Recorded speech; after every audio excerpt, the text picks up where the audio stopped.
Tak, dobrý den a ahoj. Já vás tady vítám u 6. synergického workshopu, posledního, který je opět k webu a dneska si budeme povídat více technicky o tom, co by na tom webu nemělo chybět.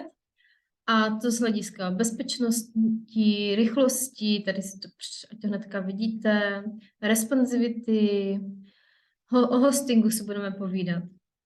Nějaké základní SEO, aby ten váš web taky byl dohledatelný. Tak a hnedka na to jdeme. Tak. První je hostingová společnost nebo poskytovatel hostingu.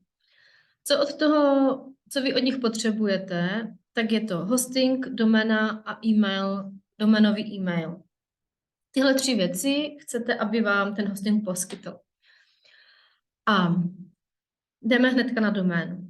Takže u domény je důležité, aby vždycky byla na vaše jméno.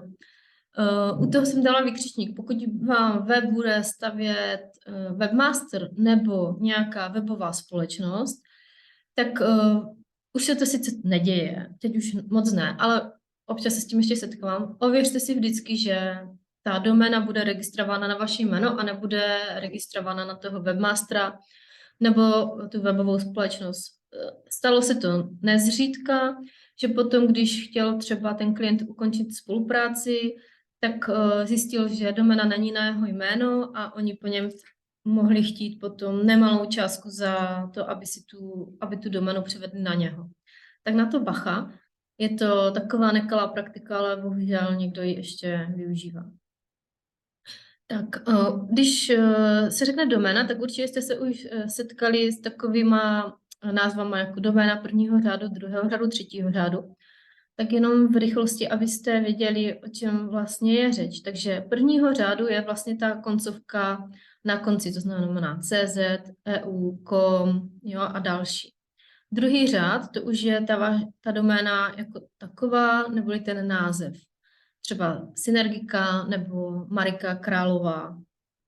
A 3. řádu je potom to, co je před tím 2. řádem, takže třeba kdybyste měli kurzy, tak můžete mít kurzy.synergika.cz nebo e-shop, tak by mohl být e-shop.synergika.cz.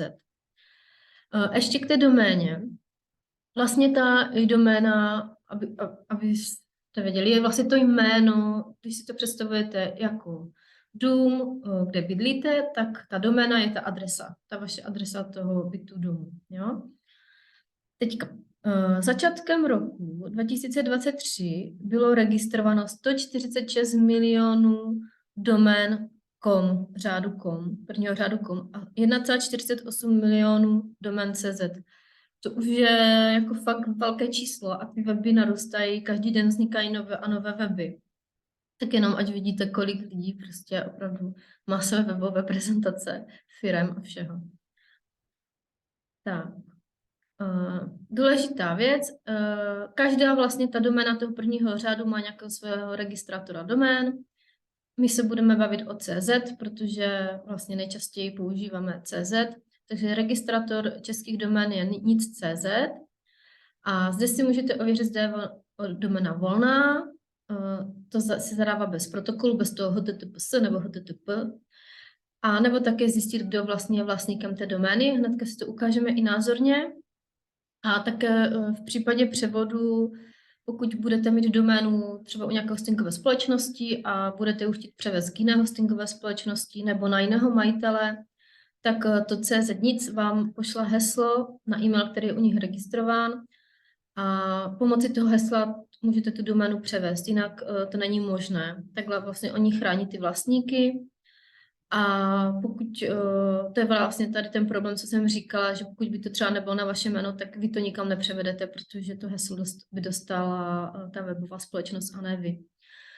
Pokud se stane z nějakého důvodu, že vy tam jste jako vlastník uvedeny, ale to heslo vám nepřijde, stalo se mi jednou u Vedosu, mého oblíbeného hostingu, to je jako ironicky to myslím teďka, tak se stalo, že někdo ve Vedosu tam udělal překlep v tom e-mailu toho vlastníka, tím pádem se ten e-mail špatně zaregistroval u toho CZ nic a to heslo nepřišlo, takže potom musela klientka vyplnit takový formulář, úředně ověřit svoji totožnost, poslat to na CZ nic a až poté vlastně změnit ten e-mail a to heslo jí bylo zasláno.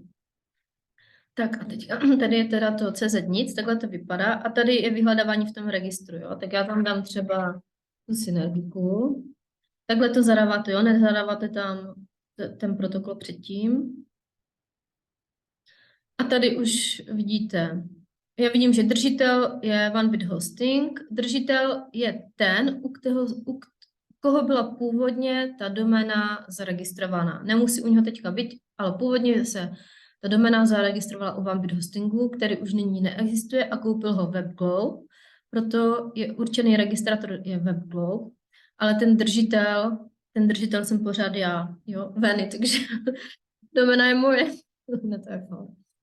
Ale tady prostě vidím, že já jsem teda držitel té domény a že jsem ji zaregistrovala u OneBit Hostingu, ale nyní ji spravuje WebGlow. Jo? Taktéž ten WebGlow spravuje všechno ostatní. Tady to vidím, že tady mají sety, na ně je to všechno napojené. Jo? Tak. Takže tady si to můžete ověřit. A když dáte, já nevím, teďka mě nic nenapadá, ale bla, bla, bla, bla. A jo, to asi nikdo možná nemá. Zkusíme. Jo, a tady vidíte, nejsou nalezené záznamy, takže doména bla, bla, bla, bla je volná a můžete si ji klidně zaregistrovat. Jo. Ještě takovou perličku vám řeknu, že jsme teďka se Synergickou měli takovou věc, kdy jsme chtěli, vlastně taky můžu ukázat, klientka chtěla koupit doménu brána.cz, ale ta doména je již zaregistrovaná a držitel je Pavel Simon. Vlastně, když se takhle proklikáte, tak se můžete proklikat na jeho třeba e-mail, jo? Někdy to tam je, někdy je to jako neveřejný údaj, u těch starších domén to tam bývá, nebo telefon. Takže jsme pánovi napsali, že máme klientku, která by to chtěla koupit a jestli by byla doména na prodej, protože on tu doménu nepoužívá a jenom je přesměrovaná na nějaký jiný web. A pan nám napsal, že ano, ale za 4 miliony korun. Takže asi tak, takže jsme ji nekoupili samozřejmě. Takže i tak se dá. Jako když je nějaká doména, kterou byste fakt chtěli, tak zkusit napsat vlastníkovi, jestli by nebyl ochotný třeba k prodej. Většinou si ty domény prodávají kolem 10 000 korun. Ty 4 miliony byly trošku přešlap. No. Tak, DNSSEC je taková důležitá věc. Je to vlastně speciálně zabezpečení domény. A vlastně znamená to, že se zamění vaše IP adresa za podvrženou IP adresu, přičemž vy v tom adresním řádu pořád vlastně vidíte tu původní. Tady mám třeba, si mi to nějak nechce tady načíst, tady mám třeba Huko.net, což vám pak budu ukazovat jako hosting. To znamená, že vlastně tady by bylo napsané Huko.net, ale vy byste vlastně na tom Huko.netu vůbec nebyli, protože byste tam podvrhl nějaký jiný web. Jo. A tohle právě je určitý typ jako podvodu, který jde zabezpečit tím, že si na své doméně zapnete DNSSEC.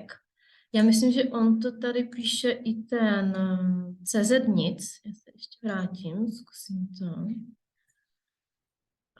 Ať to víte, ale ještě vám to ukážu. Jo, tady on to taky píše. Zabezpečeno pomocí DNSSEC. Jo, tady to vidíte. A nebo to najdete přímo na tady té jejich doméně. Tady je to teda vysvětlené, jak ten podvod vzniká. Přesně, tady je to nakreslené, takže si to můžete klidně podrobně přečíst, kdyby vás to zajímalo. A tady se to zase dá ověřit, jestli teda to máte nebo to nemáte. A pokud to nemáte,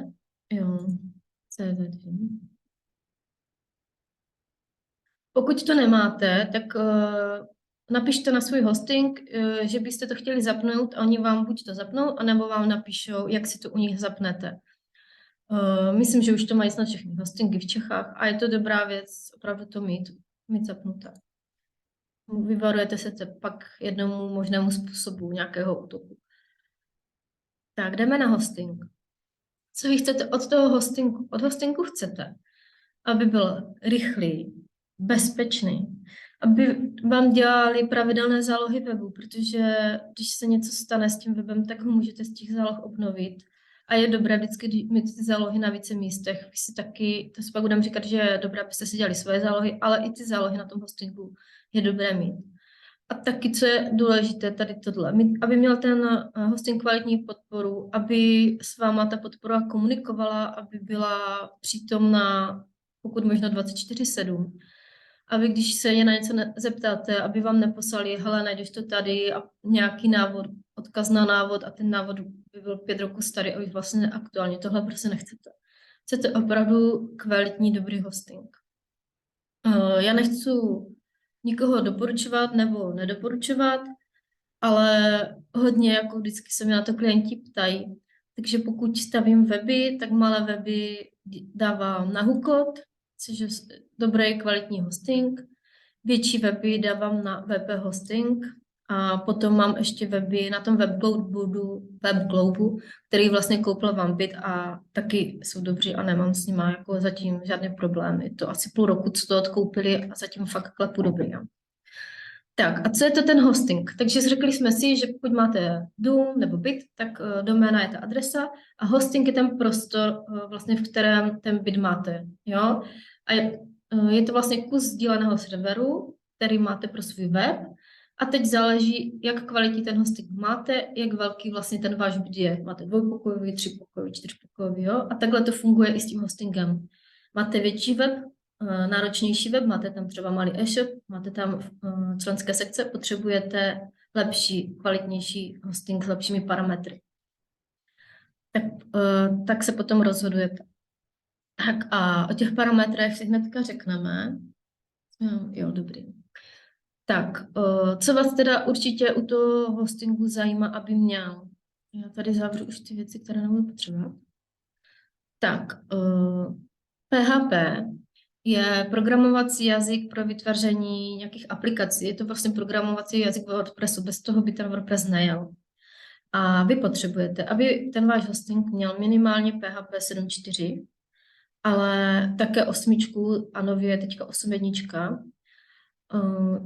Tady píšu, že bezpečnostní updaty pro PHP 7.4 skončily v listopadu 2022.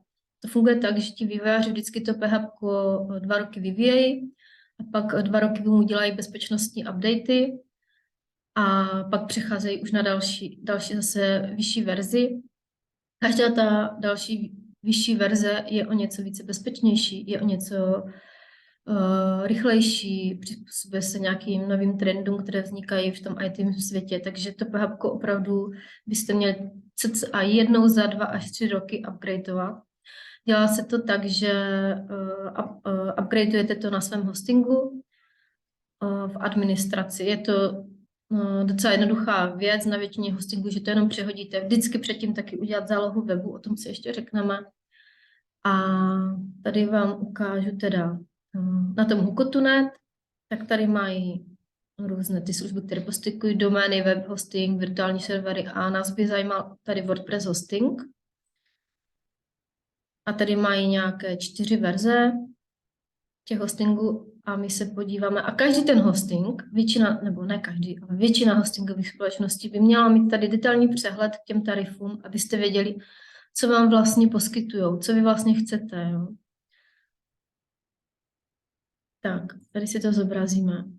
A tady hnedka vidím, jaké PHP, jo, neposkytují už nižší PHP, jsou i 6, dokonce jsem narazila na jednom webu, že tam měla paní PHP 5, jo, tak to je úplně šílenost. Takže opravdu jde vidět, že to updateujou, hlídají to, co je na těch jejich serverech. Jo. Takže 7.4 minimum a tady 8.1.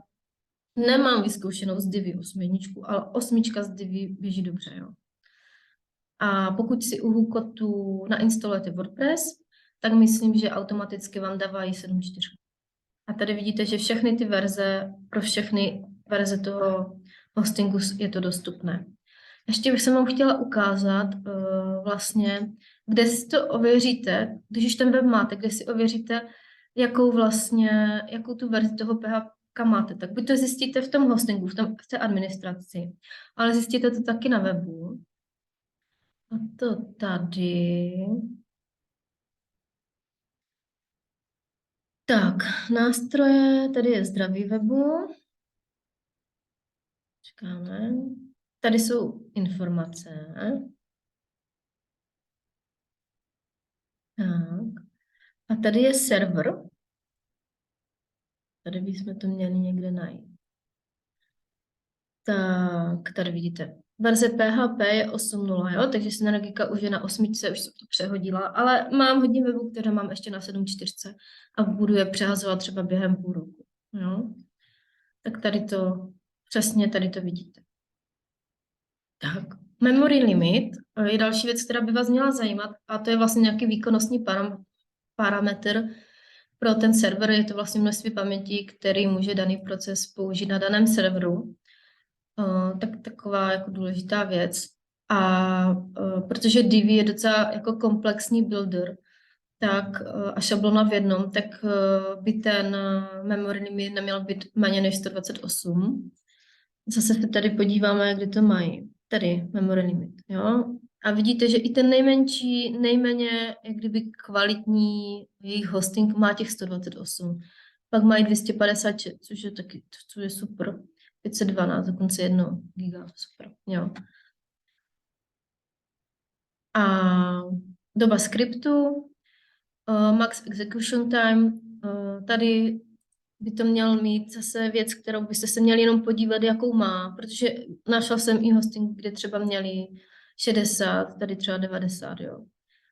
Takže má tady 90 už na té VH1, pak má 180, je to nějaká doba toho skriptu, načítání toho skriptu, kterou byste měli mít opravdu minimálně těch 90. Tady bych vám ještě ukázala vlastně, my máme Synergiku taky postavenou na Divi, a tady, když dám support centrum, Divi support centrum,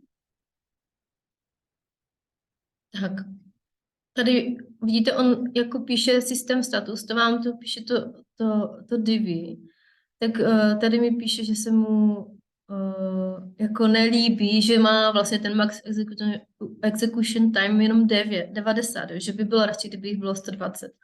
Ale ten web je rychlý, jede úplně v pohodě, tak zase nemusíte všechno brát úplně doslovně, ale jako upozorňuje na to. Tak, jdeme dál. Velikost databáze. Databáze je vlastně ten mozek toho webu, ukládají se tam všechny informace obsažené na stránkách, článcích, kategoriích, taky o uživatelech, nastaveních pluginů a podobně. A u té velikosti databáze by ten váš hosting zase měl minimálně 100 mega. A to říkám minimálně, lepší by bylo 200, ale to je takové minimum. Zase to najdeme. Tady součet velikostí všech databází.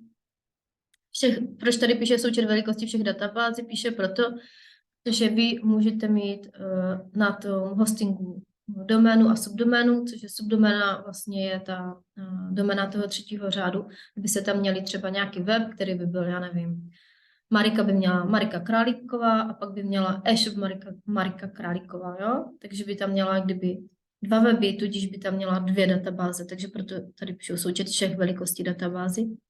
A zase už na tom minimálně mají těch 100, pak mají 210, jo, to jsem snad ještě nikdy neviděla, že web měl, ale umím si představit, že třeba nějaké velké rozsáhlé weby to potřebují. Tak, zálohy. Hosting by měl dělat pravidelné zálohy. To je věc, prostě, kterou musí dělat v dnešní době. Je to opravdu důležité. A taky by ty zálohy měl uchovávat. Ideálně 2 až 3 týdny zpět by měla být u nich záloha k dispozici. A taky si myslím, že kvalitní hosting by ty zálohy vám měl obnovovat zdarma. Jsou hostingy, bohužel, které to nedělají, ale bylo by fajn, kdyby to dělali a byla by to jako taková služba pro toho klienta. Tady se podíváme, jak oni jsou na tom se zálohama. To přiznám, že teďka nevím. To tady budu hledat. Tak, denní zálohování. Jo. Takže denní zálohy nedělají na těch prvních 2 nižších hostinzích, protože i předpokládají, že na tady těch nižších hostinzích nejsou nějak jako weby, kde by byly denní úpravy. A tady už dělají na denní bázi, ale ty denní zálohy dělají všude. Jo. takže a obnovení zálohy zdarma všude, jo. To je prostě, to by fakt mělo být automaticky. Tak. SSL certifikát taky by měl být všude zdarma. SSL certifikát je to, že vlastně váš web pojede přes protokol HTTPS a ne přes to HTTP. Pak si ještě ukážeme, jak si to vlastně ověříte, že váš web přesto jede. U bezpečnosti se o tom budeme bavit. Ale opravdu by váš web měl mít tento certifikát a měl by přesto jet, protože jedna z věcí je, že jde o to, že ten tok informací je nějakým způsobem lépe zabezpečený. A taky jde o to, že pokud to nemáte, tak jste sankcionováni z pohledu Google. Jo? On vyžaduje, aby ty weby to měly a dost na to tlačí. Takže podíváme se, jestli mají tady, co tady píšou se SSL certifikátu. Tady, jo. To je tady to HTTPS zdarma, Enscript. Poskytují to, automaticky prodlužují. Takhle by to mělo vypadat. Potom ještě co po tom hostingu chcete, je, aby jelo přes HTTP 2. To je zase taková technická věc, jakým vlastně způsobem tečou ty informace. Bylo HTTP 1 a teď je nějakou dobu HTTP 2 a zase to chcete, protože zase je to rychlejší, což chcete, aby ten web byl rychlý a je to bezpečnější. A tady zase vidíte, že všechny ty typy jedou přes to HTTP 2. Jo. Někde ještě na některých hostingcích to ještě není takhle. Jo. Musíte si to třeba přehodit, pohlídat. Potom chcete, aby ten hosting byl bezpečný. Nějaká základní ochrana, kterou by měl poskytovat, je DDoS ochrana proti tady těm DDoS atakům. Tady to vidíme, že to zase má u všech těch typů. A to vlastně znamená, že tady ten typ ataku znamená, že nějaký hacker nebo robot zahltí ten server obrovským množstvím požadavků a tím ho zhodí. Tím vlastně zhodí ten váš web, který je potom nefunkční. A pokud ten hosting tu ochranu má, tak se vůbec tohle k tomuto serveru nedostane, potažmo se to teda nedostane k vašemu webu. Potom chcete tady tu firewall ochranu, taky ji má. Tady tohle zase znamená, že nějaký hacker vyvine nějaký jako podezřelý program, nějaký skript a bude se ho snažit nějakým způsobem, nějakou prostě cestou dostat k tomu serveru a nějak tam ublížit tomu. A jako jsou různé způsoby, různé cesty. A zase pokud tam ta firewall ochrana je, tak on se k tomu vůbec nedostane. Jo, takže to zase chcete, aby váš hosting opravdu měl. Tak a to je vlastně, jako vidíte, že těch věcí je tady jako mraky, ale to bychom se bavili jenom 2 hodiny o tom a to fakt nechci. Takže jsem vám vypichla opravdu jenom věci, které jsou pro vás důležité a na které se prostě podívejte, jestli to ten hosting má. Tady ještě vidíte, kolik máte prostoru toho webu. Jo, 2 giga jako je fakt jako dost i u toho malého. E-mailovou schránku, jo. Zase pokud chcete už tam mít toho více, jděte radši do tady toho většího hostingu. Pokud víte, že budete používat 2 e-mailové stránky, například, já nevím, jednu bude mít vaše sekretářka, jednu budete mít 2, tak už potřebujete zase vyšší, jo. Doménový alias 2 databáze, budete mít subdoménu databázi 3. řadu, potřebujete zase vyšší. No, takže podle toho se potom rozhodujte, nebo napište nějakému webáři, co by vám doporučil. Tak a poslední věc, kterou od toho hostingu chcete, tak chcete doménový e-mail. Je to jako super věc, vypadá to profesionálně, když odpovídáte z doménového e-mailu a neodpovídáte ze seznamu nebo z centrumu Gmailu. A můžete vždycky ty doménové e-maily napojit na e-mailového klienta, pokud používáte, ale můžete ho taky napojit na Gmail. To třeba používám já nepoužívám jako žádného klienta, ale mám to napojené tak, že vlastně veškeré doménové e-maily mi chodí do Gmailu a když odpovídám z Gmailu, tak také odpovídám vlastně z e-mailu web@magdajedličková.cz. Neodpovídám kdyby z Gmailu, takže ten, kdo přijímá tu poštu, to vidí jako ten doménový e-mail. Já moc nemám ráda to rozhraní těch doménových e-mailů, je to hodně takové easy a spoustu věcí to neumí, takže jsem si to sčala ten Gmail a funguje to jako 100% dobře. Ale ještě potom taky někteří mý klienti používají profi e-mail od Seznamu, což je vlastně služba, kterou nabízí Seznam a taky vlastně dovoluje, abyste používali ten doménový e-mail, takže to vypadá, že píšete z doménového e-mailu, akorát je to natažené na tom Seznamu a jenom se to na tom hostingu přepojí pomocí nějakých zase setů, takových technických věcí. Je to docela jednoduché. Takže můžete používat i ten Seznam. Jo? Takže takhle to potom vypadá, když máte nějaký doménový e-mail. Tak, tohle je tak nějak všechno asi, co jsem vám chtěla říct k hostingu, doméně a e-mailu. Jestli máte dotaz, tak se ptejte, případně půjdeme dále na bezpečnost. Jo, tak super. Jako, promiň. No, povídej. Ty jsi tam zmiňovala ty CZ a com, nevím, jestli se o tom budeš ještě dál bavit, jestli doporučuješ jako co si založit. Já třeba. No. To je taková těžká jako otázka. Já bych to řekla takhle. Pokud cílíš vyloženě na český trh, tak CZ. Pokud uvažuješ, že budeš expandovat do zahraničí, tak bych dala com. Protože automaticky, když jdeš hledat, tak hledáš vždycky jako z CZ. Jako z CZ. Jo, tak asi tak bych přemýšlela. Teďka jedna klientka to zrovna jako řeší docela, že neví, jestli CZ nebo com a bude se ještě rozhodovat podle toho, bude mít nějakou marketingovou konzultaci a tam se rozhodnou s markeťákem. Ale jako, víš co, já třeba mířím jenom na český trh, takže pro mě třeba nemá smysl vůbec com mít. Jasně. Jo, já to vidím tak, že v současnosti mířím na český, ale třeba časem mám i příležitosti občas nějaký v cizině, tak právě jestli třeba je v pohodě si založit CZ a časem třeba to i přesměrovat na com, nebo... Určitě, a ne časem, já bych to udělala rovnou. Já bych koupila obě ty domény, ať ti to někdo nekoupí. Jo. Protože i takové věci si dějou. Takže koupila bych si CZ i com a rovnou bych si to com, jako a koupit si jenom tu com, teda jenom doménu, nekupovat hosting, nepotřebuješ ho, a jenom tu doménu přesměruješ na to CZ a budeš to umět ošefované. A když někdo zapne com, tak ho to hodí vlastně na ten web, tak jak tak. Takhle bych to... A to přesměrování taky naučíš se nastavit? Přesměrování vás nenaučím se nastavit, protože se to dělá na hostingu, v jejich adminu a každý hosting to má jinak. Jo.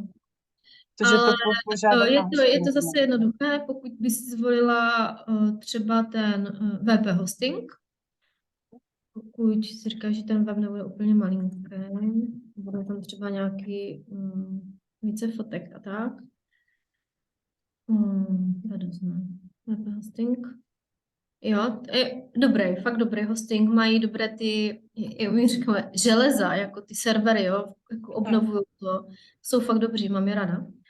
Tak u nich je to, myslím tak, že jenom tam prostě zaškrtneš nějaké tlačítko a napíšeš, kam to chceš přesměrovat. Stejně tak to má WebGlobe, jo, ti jsou taky dobří. Globe. Jo, tady ti taky jenom prostě zaškrtneš, napíšeš, kam to chceš přesměrovat a nic jiného nemusíš dělat. Nevím, jak to má Hukot, tam jsem nic zatím nepřesměrovávala, ale zase, když je ta kvalitní podpora, dobrá podpora, tak jim napíšeš, hele, já bych toho potřeba přesměrovat a nevím, jak na to, tak oni ti to přesměrujou, buď úplně zadarmo, nebo třeba za nějaký úplně drobný poplatek. Jo. Že se toho nemusíš bát. A je tam třeba limit, že bych chtěla třeba 2 adresy přesměrovat na jednu? Můžeš jich mít kolik chceš, já mám na svůj web přesměrované asi 5. Jsem si skoupila Magdu Jedličkovou, Magdalenu Jedličkovou, jo, jakože. Takže můžeš jako nespočetně, jo. Výborně, děkuju. Jo, není za co. Tak, jdeme na tu bezpečnost. Tak uděláme bezpečnost a pak dáme přestávku. Se mě moc rozkecalo. Tak, bezpečnost. Tak, já vás nechci strašit, fakt ne, protože nerada někoho straším, nestraším nikoho, ani své děti, nikdy nikoho, ale je to prostě, ta bezpečnost je důležitá a bohužel je to čím dál aktuálnější téma a bude, jo, v tom IT světě, prostě těch útoků přibývá a roste každý den. Takže si to musíte řešit. Radši být připraven, než překvapen. Tak. V současné době, nebo tohle je číslo teda z roku 2022, jo, takže teď už to bude zase víc, jsme prostě v květnu. 200 milionů webů běží na WordPressu, což je asi 60% veškerých webových stránek světa. To je prostě ohromné číslo, ten WordPress nabírá neustále na síle. A prostě bude tady s náma jako dlouho, myslím si, že nás přežije. Takže a díky tomu, že těch webů je tam tolik, tak tam vzniká ale i jako hodně děr a hodně možností, jak se tam dostat. Je to open source systém, teda otevřený systém. Takže to prostě ti hackři, ti roboti jako zkoušejí. A bohužel k tomu přispívá i ta situace, která se děje na východě. S tím myslím to, že Rusko prostě napadlo Ukrajinu. A ruští hackři jsou docela aktivní a ta válka opravdu probíhá i virtuálně. A není výjimkou, že přijde z hostingu e-mail, kdy hosting píše, udělejte si zálohy, dostali jsme info, že proběhne nějaký kybernetický útok. Takže oni opravdu to hlídají, ví o tom a stává se to. Taky společnost jako taková, jako WordPress, udělal celé bezpečnostní oddělení, které začínalo na nějakých 10 lidech a teď už tam sedí 50 lidí, kteří každý den řeší jenom bezpečnost, hledají prostě díry v tom WordPressu, jak by se tam mohl někdo dostat a zalepují je. Proto vznikají ty aktualizace. To je ten jeden z hlavních důvodů, že každá ta aktualizace je prostě bezpečnější a většinou opraví něco, co ta předchozí neměla, nebo hackři najdou nějakou novou díru nebo nový způsob, jak tam něco udělat a oni jak kdyby jsou občas trošku jak kdyby za nima, jo. Že ten hacker to najde, oni zjistí, že to nějak našel, oni to potom opraví. Ten hacker to zase najde něco jiného a to je takové jako nekonečné kolečko. WordPress je bezpečný, je to skvělý, prostě za mě nejlepší věc na weby. Ale prostě musíte o tom vidět, že může se prostě něco stát. Těch útoků, které existují, je fakt hodně. A já jsem tady vypsala jenom 3, protože, jak jsem říkala, nechci vás strašit a některé věci jsou hodně technické, takže do toho nechci úplně zacházet. Ale jako časté věci, které se můžou stát, je backdoors. A na to fakt bacha. A to je možnost, že přes nějaký plugin nebo šablonu tam najde nějakou skulinku, ten hacker, a poškodí vám web. Proto je opravdu důležité, a budeme se bavit ještě, dělat ty aktualizace a přemýšlet nad těma pluginama, jestli ho skutečně na tom webu potřebujete. Každý plugin je pomocník, ale je to taky potenciální riziko. Jo.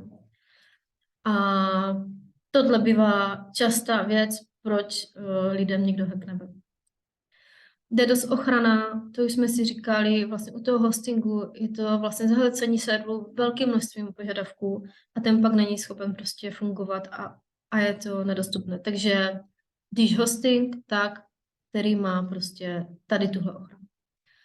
Potom se stává ještě škodlivé přesměrování. Zase, že se hacker nějakým způsobem dostane třeba do vašeho HTACS souboru a nějak tam změní kód a ten potom přesměrovává jinam. To znamená, že vy zadáte do adresního řádku who.net, jo, ale vlastně vás to hodí třeba na České hory a ten web se vám jak kdyby nezobrazí. Taky se stává. Setkala jsem se už s tím. Jak web chránit? Tak, nejdůležitější je, abyste ho začali chránit i hned. To znamená, jakmile si koupíte doménu, hosting a nainstalujete si WordPress, bouchnete tam bezpečnostní plugin. Dobré bezpečnostní pluginy jsou WordFence nebo Item Security. Já používám WordFence, je to jeden z nejlepších bezpečnostních pluginů na trhu a už ve bezplatné verzi toho dokáže opravdu hodně. A já bych vám asi to trošku ukázala. Tady, ať víte. Tak, najdeme si WordFence. Tak. Ještě jak instalovat pluginy a tak si potom ukážeme. Ale teď už dejme tomu, že tam ten plugin máte.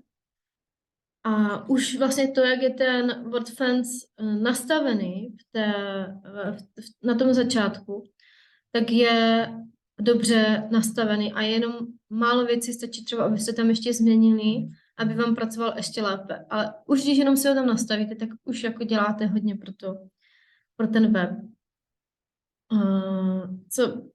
Tady jsou, vy když to nastavíte, tak půjdete po těch jednotlivých věcí, ale já vám dám tady to přes ty všechny možnosti, co tam ještě dodělat, co tam nemá v tom jako továrním nastavení ten WordFence udělané.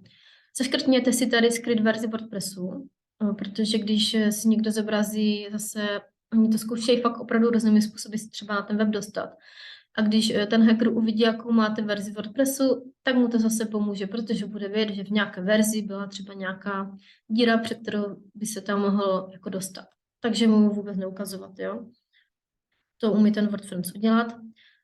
Tady dále předvolby upozornění e-mailem. Tady si jenom vlastně zaškrtáváte, co chcete, aby vám ten WordFence psal na e-mail, co se na tom děje.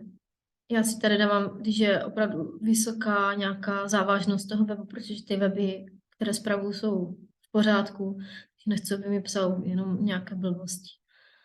Tak. Jdeme dále. Ochrana firewall, zase tady vidíte. A tady tohle si teda udělejte před brute force, tady tu ochranu. Nějaké prostě brutální ataky přes ty hesla hlavně. Jo. Nastavte si, po kolikati vlastně pokusech přihlášení chcete, aby ten člověk byl zablokován. Jo. Já dávám 5 nebo 3. Jo. Můžeme dát 3, 5. Jo. Tady si to dejte. Potom na jak dlouho ho zablokujete, takže si to nastavte. Jo, protože když někdo zkouší neustále nové a nové heslo a zkouší to třeba 200krát, tak to asi není žádný uživatel toho webu. Takže ho to po 5 pokusech mu dostane bam a zablokuje to. Dále, co tady není v továrním nastavení a je fajn tam dát, a ještě o tom budeme mluvit zase v prezentaci. Tady si napsat, když se někdo pokusí přihlásit nějakým uživatelským jménem, které prostě tam není, tak ho to okamžitě zablokuje. Takže samozřejmě admin, administrátor, user, login a ještě bych tam měla dát synergika. Jo. Protože oni, když se zkouší dostat do toho vašeho webu, tak jdou vždycky přes admin. Skoro vždycky před administrátor, usera nebo logina. A potom zkouší ještě název toho webu. Jo, takže to nechcete prostě, takže to zablokujete. Tady máte všechny věci, to už mívám nastavené. Tady potom ještě omezení nějakého rychlosti, ještě u těch hesel. Tady si ještě nastavte, vynutit administrátory a přispěvatele, aby používali silná hesla. Minimálně ti administrátoři to musí mít. Ale pokud tam nemáte členskou sekci, protože opravdu lidi to prostě nedělají a pak by je to zbytečně bamovalo, tak si dejte, že všichni musí mít silná hesla. Dokoliv má přístup na ten web a poleze tam, tak prostě jedině se silným heslem. Tak, omezení rychlosti. Takže tady si zase, pokud někdo překročí požadavky, prochází ten web více 240 za minutu, je to prostě divné, je to nějaký robot, který se tam zase snaží najít nějakou díru. To stejné u těch prohledávačů, jo, dejte si 240. Tady dokonce, když někdo hledá nějaké stránky, které tam nejsou, a je jich více jak 30 za minutu, už je to divné, je to podezřelé, tak už jsem dala 30, tady se very strict, ale záměr radši bezpečí. Zobrazení stránky překročí, jo, 240-30. Když tak si to pak prezentaci puste znova a takhle prostě si to nastavte. Ať tady u toho nestrávíme celý den. A to je asi tak všechno. Jo, co u toho skenování, tady je potom skenování, kdy vlastně skenuje ten WordFence zdraví toho webu a posílat potom ty e-maily, co tam je špatně nebo není špatně. Ale co já si vypínám, tak vyhledejte zastaralé opuštěné pluginy, protože jakmile protože já aktualizuju weby všechny pravidelně a pokud přijde nějaká aktualizace, tak on vám napíše, že prostě je už zastaralý ten plugin a posílá ty maily a pak mi to tady pořád pípá. Takže to mám vypnuté a dělám si to po své ose. Ale pokud třeba byste na to zapomínali, tak klidně si to nechte zapnuté. Takže to je WordFence. Vůbec se ho nebojte, je skvělý. A potom, když to všechno uděláte, nastavíte si ty další věci, tak já tady si dám a dáte si jenom uložit změny a on to uloží, jo? Tak. Takže to byl WordFence. Aktualizace pluginů, šablony WordPressu. Tak, určitě dělat pravidelně, jak jsem říkala, aspoň jednou měsíčně. Tady vidíte, do pluginu jdeme, víte, že tady je nějaká nová verze, tak si uděláte zálohu webu, třeba přes Updraft Plus, zálohujete si web, potom, co se zazálohujete, tak si dáte spustit automatickou aktualizaci. Předtím, než si ji dáte spustit, napíšete si na papírek, jakou verzi měl ten plugin, který tam byl. Tohle si tam prostě napíšete. A na jakou verzi to aktualizujete. To si taky napíšete. Může se totiž stát, že když uděláte aktualizaci, tak prostě může se to stát. Tak ten web třeba nějak spadne nebo něco přestane fungovat. Tak ať víte, na jakou verzi se můžete vrátit. Nebo se může stát, že ta nová aktualizace se nebude mít ráda s nějakou jako jiným pluginem, jo? Takže se budete muset vrátit na tu pozdější verzi a vy potřebujete vidět, z jaké odejít na tu novou. Takže to si opravdu napište vždycky a zaktualizujte. A postupuje se tak, že prvně se aktualizují pluginy, potom se aktualizují šablony. No, tady máme šablony, jo. A potom se až aktualizuje WordPress. Teďka nedávno vyšla WordPress majoritní aktualizace na 6.2.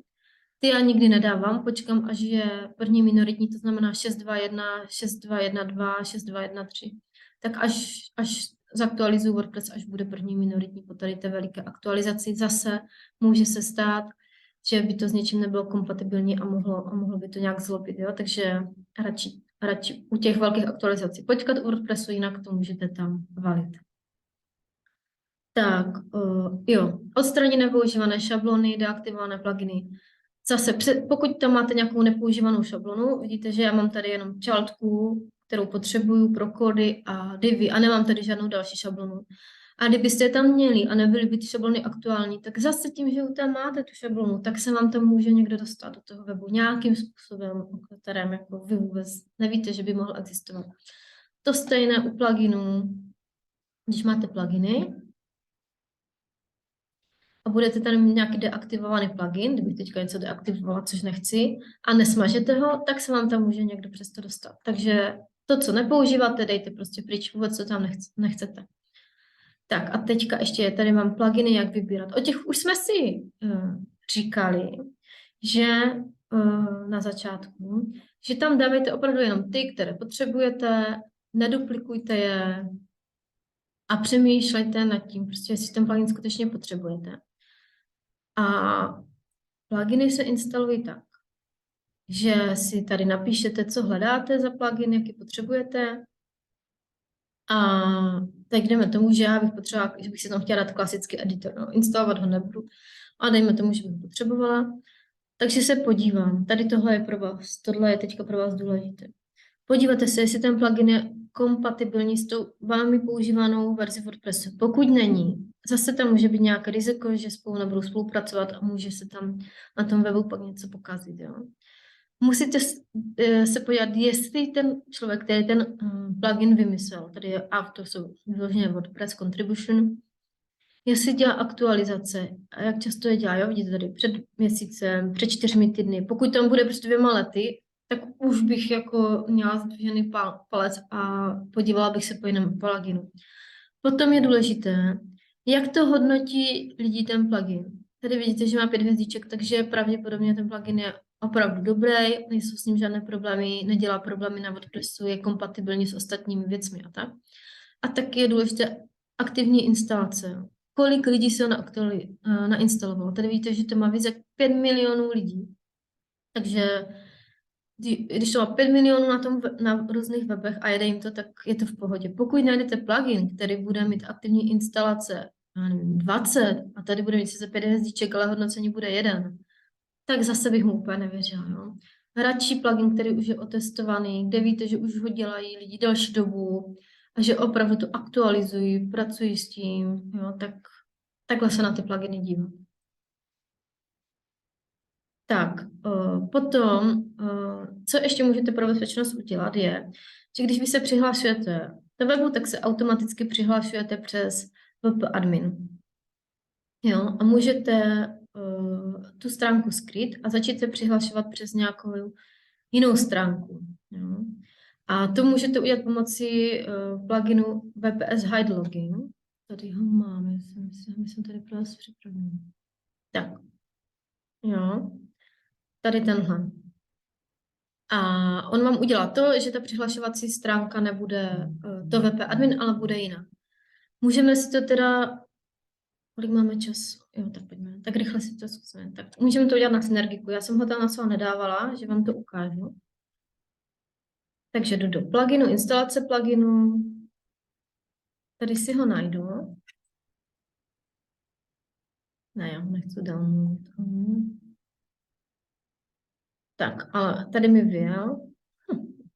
To dám pryč. Jo, je to on. A zase, podívám se.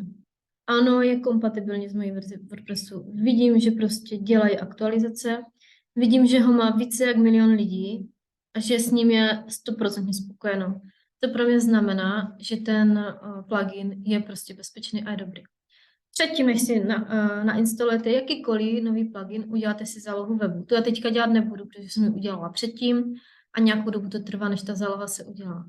Ale prostě uděláte si zálohu, buď přes Updraft Plus, nebo ještě All-in-One Migration je dobrý plugin na zálohy. Dáte si takhle zálohu, jo, uděláte si zálohu, zazálohujete si to, kdyby něco obnovíte ze zálohy. Jo. Tak, vrátíme se k tomu. To tady zase vyjel pryč. Tak. To je na chyba. Nainstalovat. To bude chvilku trvat, protože sdílím, nahrávám. Tak uvidíme. Kdyby to bylo moc dlouho, tak super. Tak, nainstalujete, a teď není ještě aktivní ten plugin, takže teď ho chcete ještě aktivovat. Jo? Tak, jo. A tady už ho někde uvidím. Jo, tady a pravděpodobně by měl být ještě v nastavení. Takže vždycky ten plugin najdete v těch pluginech, pak jich hodně najdete tady v nastavení, tady vidíte, že mám nějaké pluginy, potom je najdete ještě tady, případně jsou normálně tady ještě v té liště, tady je třeba Compliance, Rangma, WordFence, jo, tak vlezem do toho VP Hide, je to jako fakt jednoduchý. A je to tak, že vlastně tady je nějaké základní nastavení, vám tady ukáže, že URL přihlašovací stránky, jo, je teda login a přesměrování je na 404, když někdo zadá nějakou jinou, jo. Ale vy nedáme login, ale dáme třeba přihlášení, jo. A dáte uložit změny a to je všechno. Jo, já to teďka dělat nebudu, protože by mi to odhlásilo z toho webu a ještě vám tam chci nějaké věci ukazovat. Takže to teď neudělám, ale to je všechno. Jo, nebo si dáte přihlašovací stránku přihlásit, nebo tudy, jo. A co chcete. A tam se budete přihlašovat. Je to tak zase jedna věc z věcí, která více zabezpečí ten váš web. Tak. HTTPS protokol je protokol umožňující zabezpečenou komunikaci v počítačové sítě, to znamená, že ten tok těch informací prochází nějakou zašifrovanou cestou. Co jsme si říkali, to dělá ten CCL certifikát a taky je to důležité kvůli toho SEA. Ukážeme si na nějakém webu, který tak můžeme klidně na té synergice. Jo. Tady vidíte, že synergika má HTTPS, když je tam HTTPS, musí tam být tady ten zámeček. Když na něho kliknete, tak vám to napíše, že připojení je zabezpečené. A ještě, co můžete udělat, že dáte pryč to S, a když ho dáte pryč a odkliknete Enterem, tak pokud je to zabezpečení opravdu správně přesměrováno a všechno správně nastavené, tak znovu tam to se naskočí a naskočí tam znovu ten domeček. Pokud ne, je tam problém napsat na hosting, jak to udělat, nebo webaři, aby vám to doladil. No, čekáme. Tak.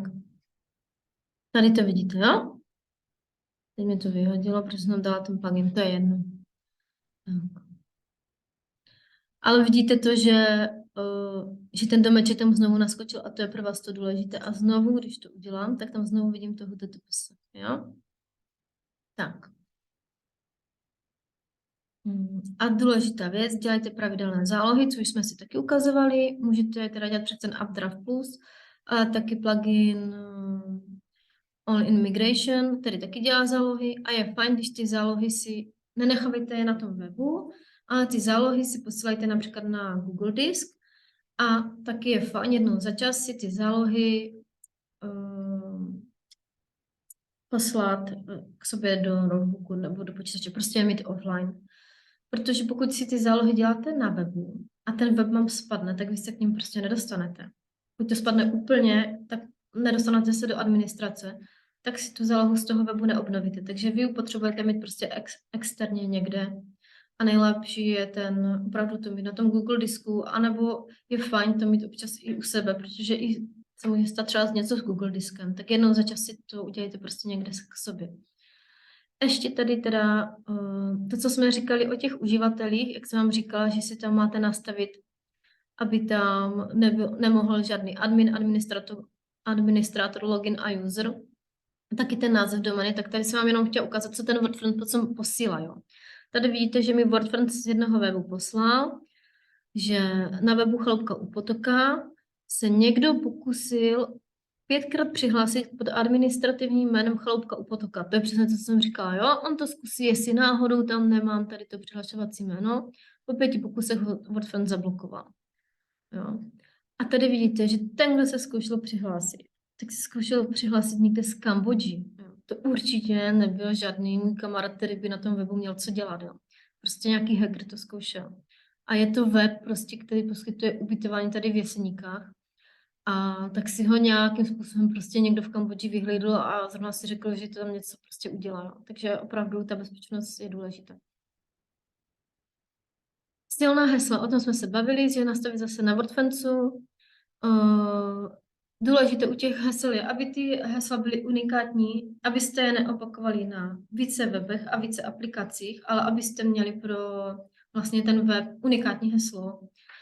A protože těch hesel pak můžete mít hodně, tak je dobré používat správce hesel. Já používám tady LastPass, je to super, má tam uložené všechny hesla, které mám a jenom nemusím si je pamatovat, jenom na to vždycky kliknu, on se mi přihlásí, kam potřebuju, jo.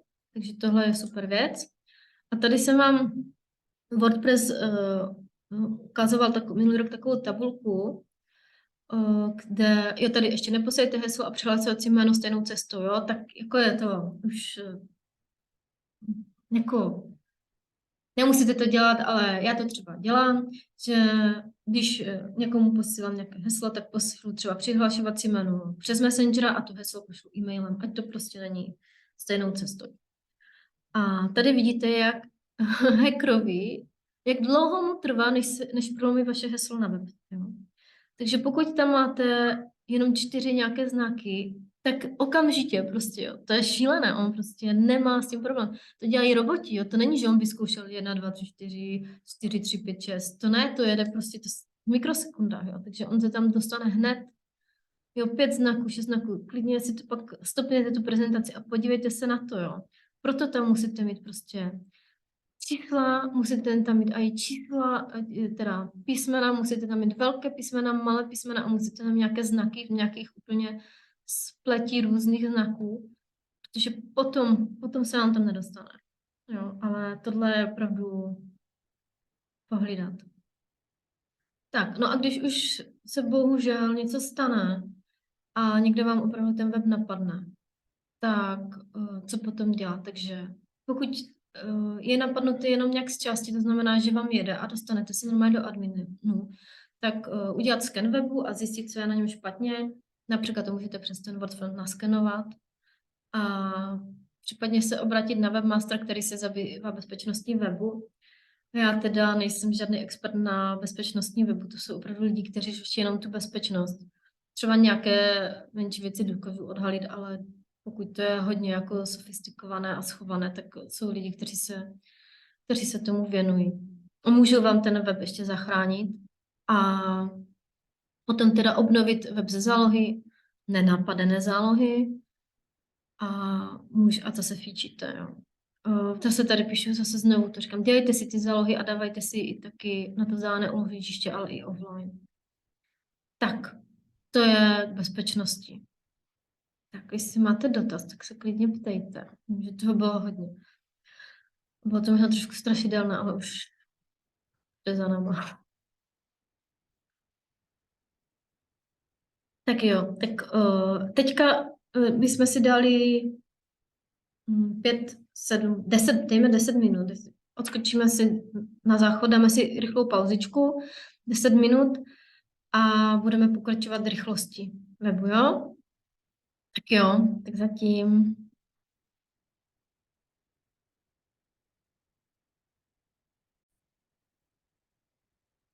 Tak, vítám vás po přestávce a jdeme na další část, na rychlost webu. Tady se ještě podívám na zprávy. Super, tak jo, tak jsem ráda. Tak jdeme dál. Takže rychlost webu. Rychlost webu je věc, kterou řešíme hlavně kvůli uživatelům a také kvůli technickému SEO, kvůli uživatelům zejména, protože dnešní doba je prostě rychlá, stále se zrychluje a bude rychlejší. A nikdo nechce čekat prostě 5 minut, než se mu načte web a nechce na to čekat ani na mobilu, když má třeba nějaké slabší data. Jo, tak tam to samozřejmě může trvat déle, ale pokud máte ten web dobře optimalizovaný, dobře postavený, tak prostě by se mu to mělo načíst rychle. Další věc je technické SEO, kdy je to důležitá vlastně součást SEO hodnocení. A teďka byl SEO blogger minulý týden a jsem se dívala na nějaké video od Pavla Ungerta a on říkal, že vlastně, což je taková jako SEO, největší SEO hvězda naše, a opravdu jako odborník skvělý, že tím vlastně, jak tady máme AI a jak to jde strašně rychle, tak SEO se trošku možná otřese v základech, ale právě se bude dávat důraz na to technické SEO, to znamená na tu rychlost, zobrazování toho webu, aby přístupnost, aby ho viděli všichni dobře, i třeba lidi, kteří mají nějaký problém s očima a tak. Takže na to opravdu taky nezapomenout. Tak, co vy teda můžete pro to udělat, aby ten váš web byl rychlejší? Musíte si nainstalovat nějaký optimalizační plugin. Já vám doporučuji buď WP Optimize, který je zdarma a stačí, jako spoustu lidí ho má. A já používám WP Rocket, protože už ten je placený a je to jeden z nejlepších, možná bych mohla říct i nejlepší plugin, optimalizační plugin, který existuje. Je teda ale placený, ale protože chci svým klientům dávat ty nejlepší služby, tak prostě jim ho dávám zdarma a dáváme ho i jako synergika. A já vám jenom ho tady ukážu. Ten už si můžeme schovat. Tady tohle je WP Optimize, tady vidíte názornou ukázku, že pokud si ho na web dáte, tak ten web váš poběží rychle jako Ferrari, letadlo a motorka dohromady.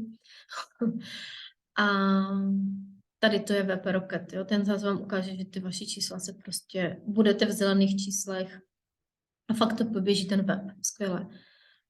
Na Synergice máme web Rocket, ale ten s vámi procházet teda nebudu. Ale podíváme se rychle jenom na Web Optimize. Tady máme na jednom webu Web Optimize, má jedna klientka. A co teda by bylo fajn, abyste tam pozapínali ještě.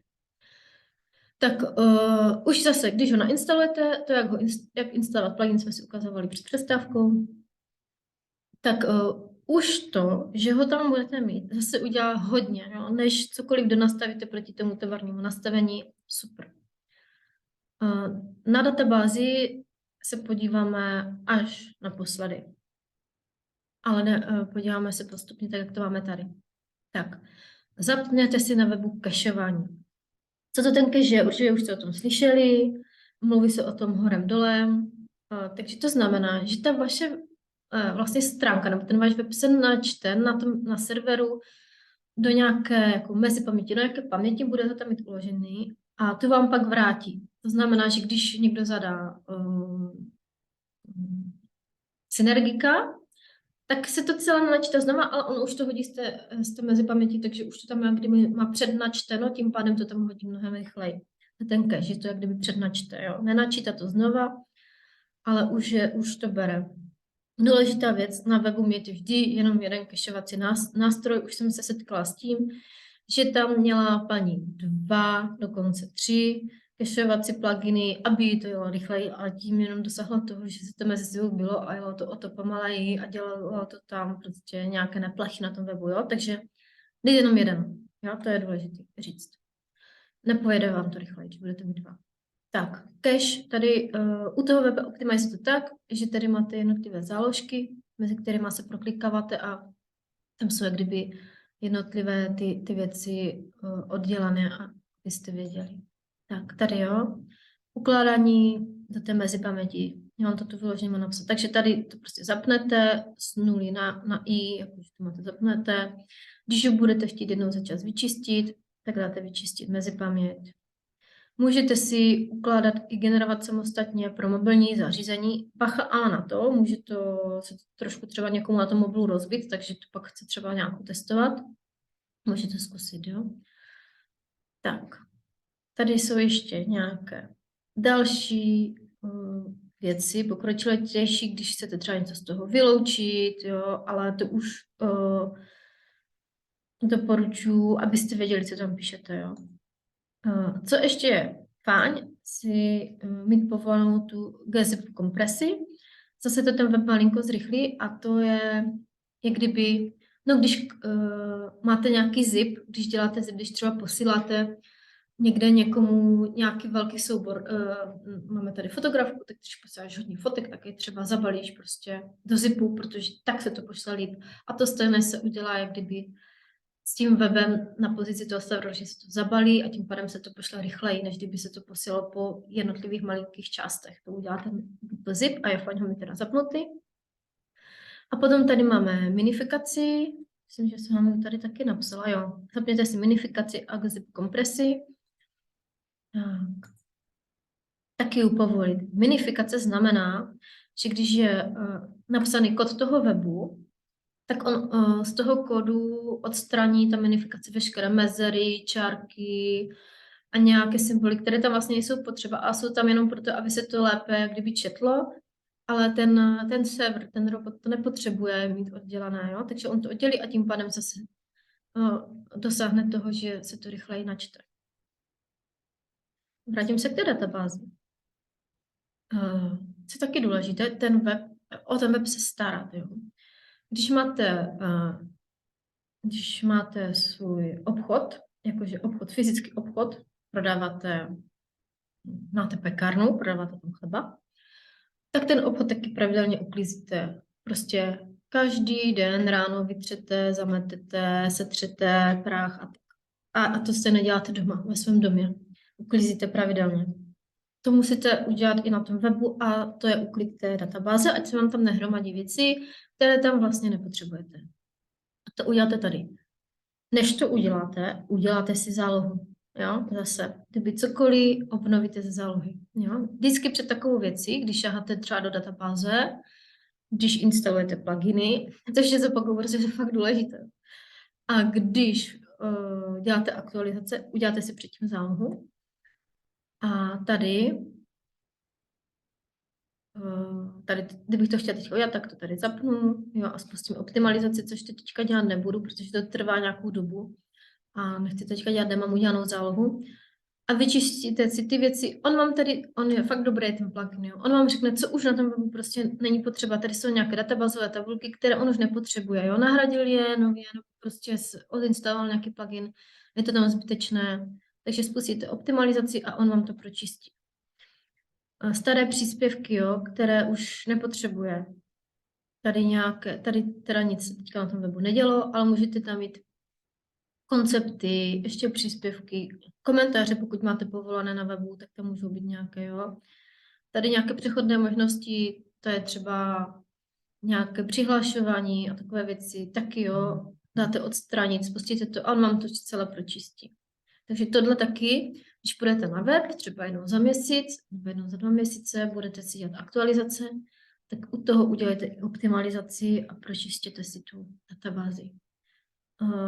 Nemusíte nikam chodit do databáze, udělá to za vás tady ten skvělý plugin. Umí to i ten web rocket, jste do něho šli. Tak, nechci tady na nic zapomenout, protože je taky důležitý. Jo, ještě obrázky. Tak, komprese obrázku. Tak obrázky jsme probírali na minulém workshopu, takže se nebudu k ním úplně vracet, protože to je jako takové téma samo o sobě. Ale jenom, co si zase řekneme, dodržujte tu velikost těch obrázků, máte to tam na minulém workshopu popsané, jaké, datové velikosti, taky máte popsané na minulém workshopu. A vhodný formát, to zopakuju teda, na web patří JPG nebo WebP. Pokud potřebujete průhledné pozadí, potom se můžeme bavit o PNGčku, ale WebP umí také průhledné pozadí. A pokud se bavíme o logu, tak tam je dobré ho mít ve formátu SVG. Zase je dobrý tam mít nějaký plugin, který vám zajistí vlastně případnou kompresi těch obrázků a nebo taky převod na ten formát WebP, protože zase to Google trošku začal více hlídat a když si potom uděláte PageSpeed na Google a budete tam mít třeba obrázky v PNGčku, tak vám napíše, převeďte si prostě obrázky do formátu nové generace, což je to WebPčko. A tohle vám převede tady ten plugin Convert for Media Optimize Images, nebo si ho najdete a mezi pluginy nainstalujete. Ale já myslím, že to umí i ten Web Optimize, pokud o tom budete mít. Teď si nejsem jistá, se přiznám. Tak jo, tady si zase zapnete teda tu kompresi, že chcete komprimovat ty obrázky. On vám je zkomprimuje a tady vidíte, že WebP konverze, jo, vytvoří WebP verzi obrázku. Proč verzi? Protože jsou stále některé zařízení, které to WebP nepodporují, a to jsou staré Safari a ježiš, ještě něco, teď nevím. Ale vím, že staré Safari s tím mají nějaký problém, možná už ne, ale ještě minulý rok měli. A pak ten obrázek nezobrazí.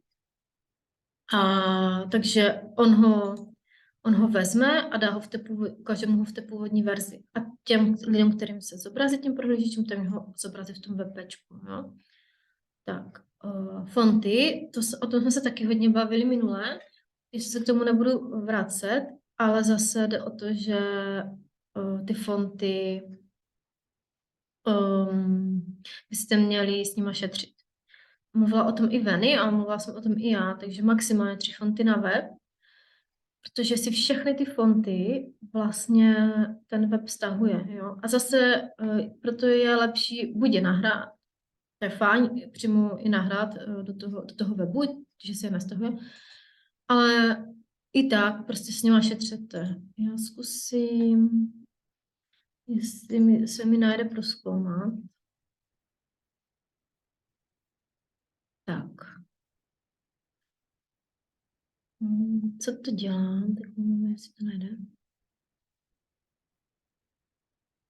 Jo, a tady vidíte modus TTF, jo. Vztahuje si fond, naježdí ho, jo. Jsem tam nedala žádnou stránku. Ale prostě tak to je, on si prostě ten fond načítá, jo. Takže fakt je dobrý ho prostě s nima šetřit. Když tam budete mít 10 těch fontů, tak on takhle bude načítat 10 fontů. A to už zabere nějaký čas. No, a zpomalí to web. Tak. A tady jsme zase u těch pluginů. Takže dávejte na web opravdu jen ty pluginy, které potřebujete, neduplikujte je, přemýšlejte nad tím, když už tady třeba mám plugin WP Optimize, o kterém už teďka vím, že mi převede obrázky do formátu WP, tak už si tam nebudu dávat další plugin na konverzi, na převod těchto obrázků. No, už ho nepotřebuji. Jo? Takže přemýšlet nad tím, neduplikovat.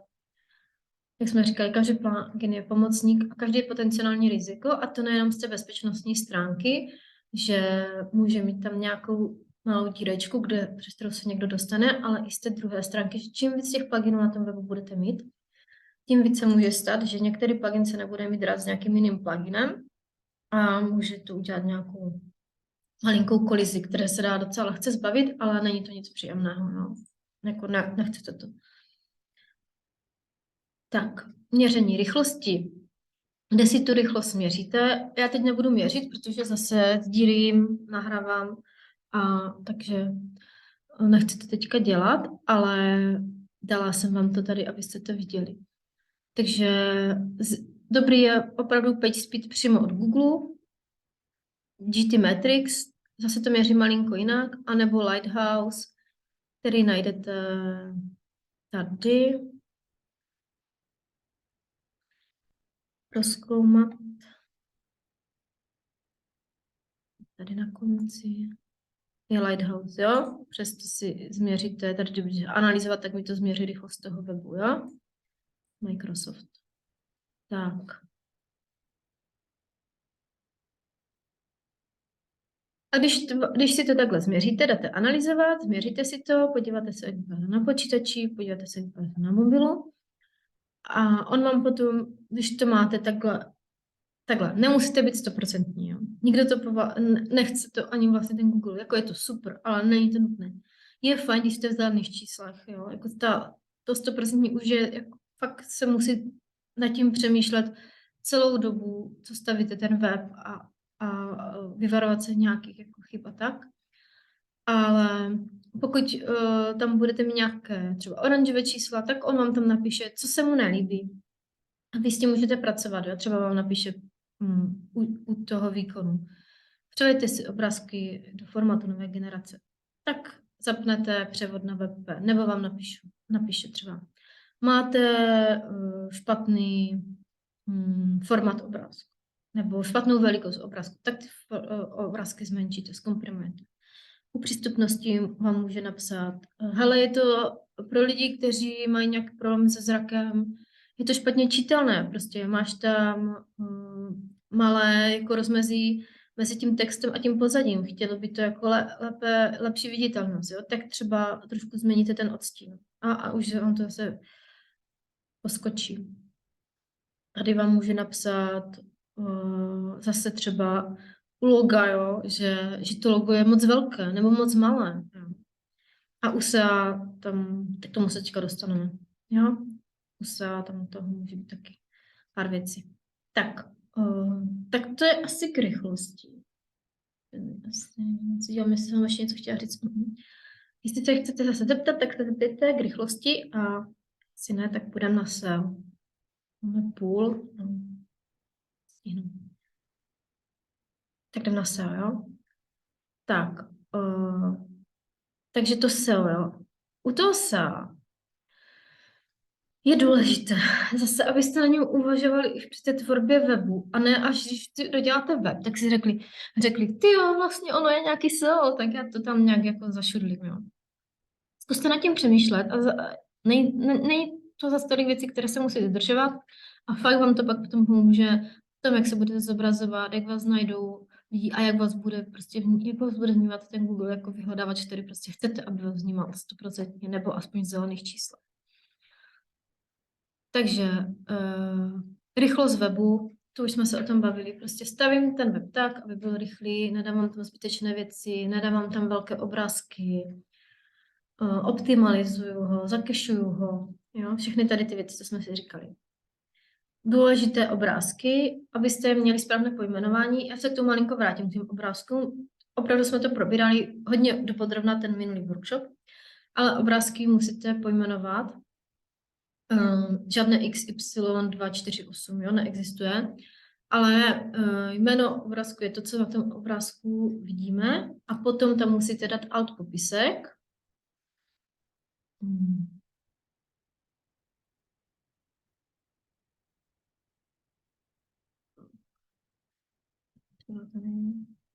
Jo. Alt popisek do toho obrázku. Synergické workshopy. Co vlastně tam chcete jako komunikovat jako nějaké klíčové slovo. Tady my jsme chtěli komunikovat, že jde o synergické workshopy. A vy si tam třeba dáte, když já mluvit o Marice, tak Marika si tam napíše, že je virtuální asistentka, která dělá to a to. Jo? A je to důležité proto, protože ten alt popisek se zobrazí, když někdo někomu nepodporuje vyhledávač nebo jeho, já nevím, e-mailová schránka, zobrazování obrázku, tak se mu zobrazí ten alt popisek. Jo? A taky pokud je nevědomý a má čtečku, tak se mu zobrazí alt popisek. Popisek a pojmenování je taky důležitý vlastně pro to vyhledávání page images na Google, protože vy se můžete zobrazovat i v obrázkách, taky si ještě ukážeme. Takže správný formát, jak jsme si říkali, je PGčko, WebP, velikost a datová velikost. Jo. Nadpisy, taky jsme o nich hodně mluvili v minulém workshopu, jak to funguje a dodržovat tu hierarchii nadpisů. Jenom zopakuju nejdůležitější jednu věc, je, že vždycky máme na jedné stránce jenom jeden nadpis typu H1 podpadnou, pak je. Potom je H2, H3, těch můžete mít kolik chcete. Není to jako v knize, ale H1 je vždy jenom jedna. Jo? Tak. Zvolit správná klíčová slova, o tom hodně mluvila Anička. Jak je najít, ukazovala vám to tam před Google Ads na svém prvním workshopu, o tom mluvila. Ty klíčová slova zkuste nějakým způsobem prostě propašovat do titulku stránky, do URL i do meta description. Tomu se říká tady těm 3 věcem svatá trojice SEO a opravdu je to taková svatá trojice pro ty klíčová slova. Tady jsem vám dala ukázku z naší synergiky, abyste to viděli. Takže tady mám titulek, synergika, meta description a URL, jo. A všude to slovo synergika je tady a je i tady, jo. Což se mu líbí, samozřejmě. Jo, líbí se mu to prostě, je to dobře. Takhle to chcete. Tak. Základní SEO. Jdeme dál. Tak, nainstalujte si do webu plugin Rankmark nebo Yoast SEO. Já teda používám radši Rankmark, prostě ho mám radši, jako nevím, nemůžu říct jako vážně proč, ale lépe se mi s ním pracuje, lépe se tak nějak zobrazuje, mi přijde. Je fajn, jo. Rankmark vypadá takhle. Jo, najdete ho na rankmark.com, Yoast SEO, vypadá takhle. Oba jsou dobré, oba jsou kvalitní. A pomocí toho pluginu si vlastně propojte svůj web s Google Search Console. Co je to Google Search Console? Je to, fakt toto si udělejte, je to takový základ, abyste byli nějak dohledatelní. Je to bezplatná služba od společnosti Google, která usnadňuje vlastně to sledování a tu správu vašeho webu. A taky vám napíše, pokud tam je něco třeba blbě nezaindexuje třeba stránku, tak vám napíše, proč ho nezaindexoval, ale napíše vám, jak ho můžete opravit, jo. To v tom všechno najdete, takže určitě to udělejte. My tady máme Rankmark.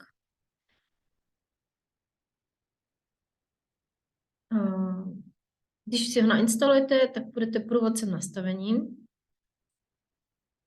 A prostě všechno si to tak projdete. Já vám jsem chtěla ukázat jenom tu...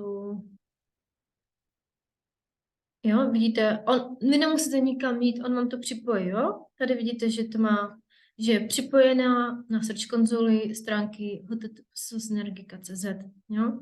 Takže pomocí jenom dáte připojit, najdete si to, připojíte se. Potom dávejte do jednotlivých stránek webu ty titulky, stránky a meta description. Tak to bych vám taky ještě možná mohla ukázat. Teďka budu... Z toho chci vědět.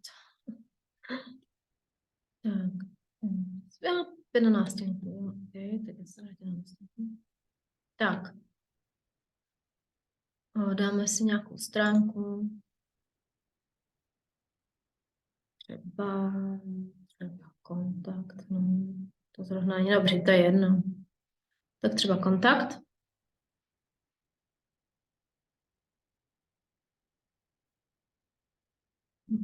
No, pokud to potrvá. Tak.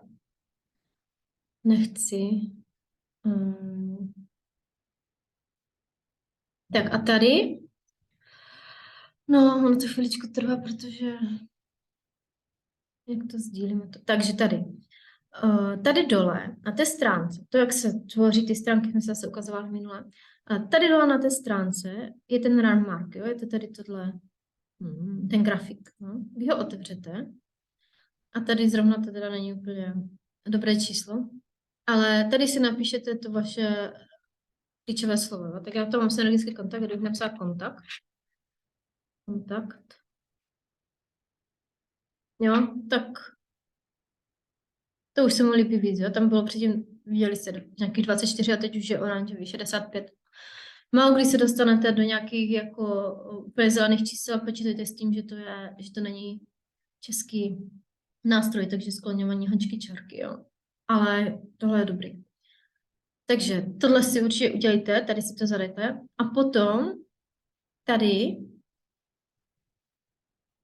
si můžete dát na Facebook, a jak se vám bude zobrazovat vaše stránka na Facebooku, dáte si tam obrázek, který chcete, tady mu napíšete to description a ten title. A to stejně uděláte tady v General. General vás zajímá, jo? Jak se to bude zobrazovat na Google, jo? Kontakt Synergika. Jo? Tady vám ukáže, jestli se mu to líbí, nebo se mu to nelíbí. Je to krátké, je to dlouhé, jo? Takže to si tam určitě vyplňte u všech svých stránek. Já z toho vědu. Můžu to uložit. My jsme to změnili. A ještě vám ukážu jenom, jak to vlastně poznáte. Ukončit. Vrátím se do nástěnky. Do stránek. Tak. A tady vidíte, že na některých stránkách to nemáme, protože jsou nějaké děkovačky, to nepotřebuju, prostě, aby to Google indexoval. Ale tady třeba úvodní stránka Synergiky, to prostě chci, ať indexuje, jo. Takže má to 80% testa, přes to klíčové slovo je Synergika, je to jako artikl, má tam odkazy, jo, nějaké potom interní, externí, interní odkazy, on vám to všechno tady napíše, jo. Tady to vidíte potom pěkně, v tom přehledu. Je to fakt super, ten landmark. Mám ho ráda. Pracuje fakt dobře. Potom si ještě zjistěte, jestli máte sitemapu. Jo, počkejte. Takže to si můžeme udělat.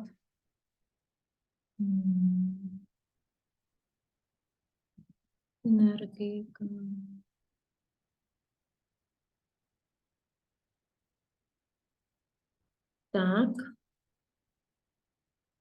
Tak to je taky důležitá věc, jestli vlastně on to vidí ty stránky. A tady vidíte, že má vygenerovanou sitemapu Google a že co mi tam všechno indexuje. Tak, posty, to jsou články. Všechny 4 články, které tam jsou, tak je tam má v mapě stránek hotové. Tohle je zase důležité, proto jsem, jo. Tady má prostě všechny stránky. A kategorie má připravené. My tam zatím kategorie nemáme, protože tam máme jenom 4 články, takže tam nic neuvidíte. Ale jakmile jich bude víc, tak to budeme kategorizovat a už to máme připravený. Jo? A tu sitemapu, to vám zase udělá ten landmark. Nemusíte nikde nic dělat. On vám to zaindexuje. Udělám, nastaví. Jo? Takže pak si to jenom ověřte, že to opravdu je. Tak a co je super, tak landmark taky umí vyslat na verzi přesměrování stránek a monitoring 404. Takže zase pokud třeba rušíte nějakou stránku a je zaindexovaná, tak je fajn ji přesměrovat a to vám udělá ten Mark a nemusíte zase na to instalovat nějaký nový plugin na přesměrování stránek. No, takže ušetříte plugin. Tak a tady to budete v pracovním listě, ať si zadáte svůj web do Google, ať si podíváte, kolika ti jste a jestli se zobrazujete i v obrázcích. Jo? Je dobrý, jako je fajn, když to děláte v anonymním oknu, ale já to teď dělám jenom tak narychlo tady. Tak tady vidíte, že Synergika se zobrazuje první ve vyhledávání. Jo? Dlouho se nám zobrazovala první tady ta Synergika, nějaká italská. Mě to štvalo. Ale tak potom jsme si více pohráli tím prolinkováním a SEO a už jsme je přeskočili. Jo. Takže se na to koukněte a měli byste se zobrazovat, pokud máte dobře pojmenované obrázky, jak jsme si řekli před chvilkou, tak by tam měly vyskočit i obrázky. A tady vidíme, že hnedka vyskočí jako naše. Tady je nějaká zase ta jejich Synergika, ale naše je první. Tady jsou i naše nějaké fotky. Jo. Takže pokud to máte dobře udělané, tak lidi, co vyhledávají přes obrázky, by vás měli najít i přes obrázky. A přesně se zase prokliknout k vám, jo? Vidíte, prokliknou se tady nám. Tak. To je teda SEO. Já teda jenom chci říct, že nejsem SEO specialista, jsem web designer, ale prostě tady to základní SEO a vždycky se snažím být v zelených číslech, což se mi daří na všech webech. A pokud chcete více k SEO, tak se musíte opravdu obrátit na nějakého SEO specialistu. Ale to je to, co znám, říká, je opravdu základ, který zvládnete a strašně moc vám udělá ten plugin. A pomůže vám to. Pokud máte dotaz, tak prosím ptejte. Super. Tak ještě responsivitu uděláme. Rychle to klapneme, už to už bude jenom pár věcí. A myslím, že to stihneme do těch 12.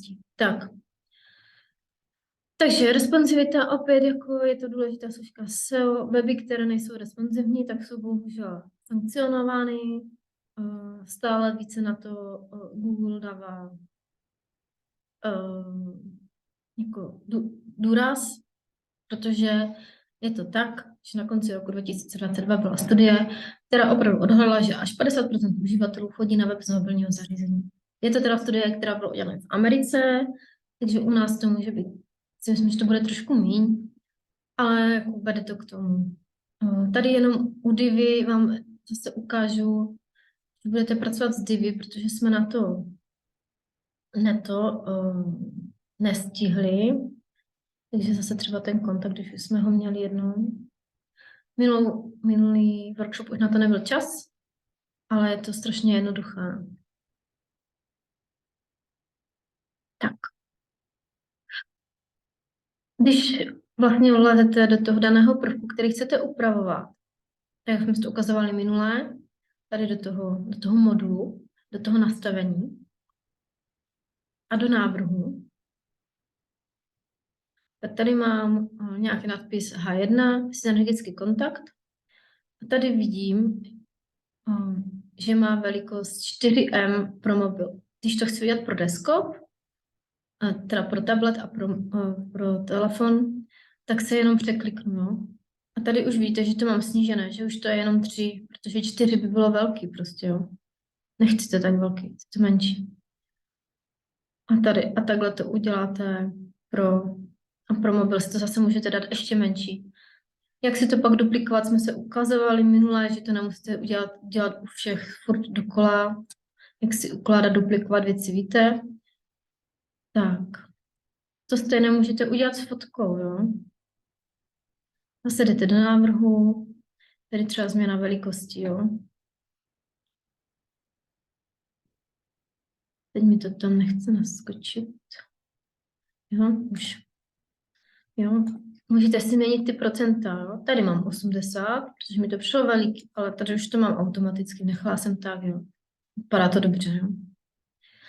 A tady vám ten builder ukáže, jak to na tom mobilu vypadá, jo?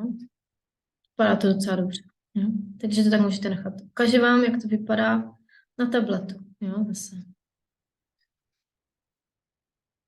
A ještě důležitá věc, kterou jsem vám chtěla ukázat. Pokud je něco, co tam nechcete, aby tam bylo na tom mobilu vidět, většinou to byla třeba o nějakých fotek nebo něčeho takového, co prostě máte třeba na desktopu, máte třeba nějakou galerii a máte tam 20 fotek něčeho, ale na mobilu jich chcete třeba jenom 5, tak půjdete do pokročilých a tady do viditelnosti a tady si dáte, že to chcete zakázat. Jo? Když dám zakázat pro telefon, tak se to potom na tom telefonu neukáže. Nebo i pro tablet, jo. Teď vidíte, jo, už to zabil. Ty mi říká, hele, jako bacha, tahle fotka se ti na tabletu neukáže. Jo? Takže tady můžete zakázat. Důležitá věc, pokud využijete. Občas to využívám, jo. Tak, tohle určitě. Jo. A teda, vyskočíme z toho. Já to teďka nebudu ukládat, protože to nechci tam nic změnit. Ale ještě jsem vám chtěla ukázat, že když, pardon, bolí noha už. Tak ještě jsem vám chtěla ukázat, že jak vám to jak jsem vám ukazovala, že kdyby vám to ukazuje, tak to je sice fajn, ale není to 100%. No. Takže je fajn se na tom podívat ještě nějaké jiné apce nebo něčem jiném, který to opravdu ukáže tak, jak to bude. Jo. Taky se na to podívejte ve svém mobilu, což je super si to ještě zkontrolovat přímo na svém zařízení. A existují i nějaké apky, které to umí.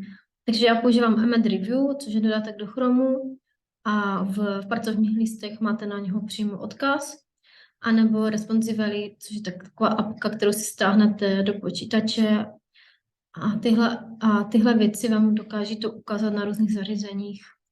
Vám to ukážu. Tady mám ten Emmet, to pak vidíte jako takové jako mobil, jo. Emmet Review vidíte. Tak. Jo, a já vidím, jak mi to zobrazuje na Apple tabletu. Jo. Pacha Apple. Jo, tam občas to bývá trošku jinak. A tady si zase dáte, tady si můžete vyloženě vybrat, jaké zařízení chcete. Jo, když třeba vám někdo napíše, hele, jako na tom iPhone 4 vypadá, vidím blbě, tak si ho tam dáte a podíváte se, jak to ten člověk vidí, když ho nemáte doma. No. Teď máme na Android pro změnu, když jsme měli teď Apple. No. Teď tady vidím, jak to vidí lidi na Androidích mobilech. Se to chvilinku trvá, no, načtení. Jo, a vidíte, že malé mobily, velké mobily, jo. Tak. Takže si to takhle zkontrolujte, je to fakt bezplatné, je to rychlovka a jenom na to koukněte. A když tak to můžete trošičku doladit tu responsivitu. No, a to je všechno, co jsme dneska měli. Super, jsme to stihli, mám radost. To nepřetáhla, minule jsem to přetáhla. A to je všechno, co jsem vám chtěla říct. Pokud máte jakékoliv dotazy, které vás napadnou až v průběhu těch 14 dní, tak je napište a já vám to ráda zpovím. Moc vám děkuji za pozornost a mějte hezký den.